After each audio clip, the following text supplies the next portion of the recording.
ఓయమ్మా చాలా చిన్న సెకల్ లేవురా నీలో.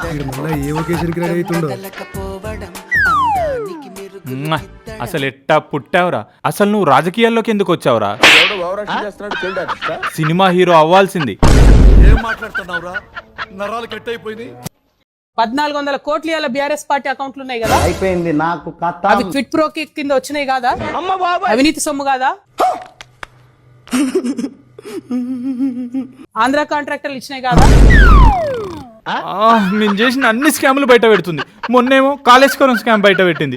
కాళేశ్వరంతో కామారెడ్డి జిల్లాలో ఒక్కటంటే ఒక్క ఎకరానికి కూడా నీళ్లు రాలేదు. ఇప్పుడు మా పార్టీ అకౌంట్ లో ఉన్న 1400 కోట్ల అవినీతి సొమ్మును కూడా బయట పెట్టింది. 1400 కోట్లు ఇవాళ బీఆర్ఎస్ పార్టీ అకౌంట్లు ఉన్నాయి కదా, అవి క్విట్ ప్రోకి కింద వచ్చినాయి కాదా? అవినీతి సొమ్ము కాదా? ఏమైంది టిల్లు? ఏం లేదు బాపు, నువ్వు పండుకో. సరే పడుకో, ఏముందిలే ఇంకా పడుకో. చాతాగాని కొడుకులు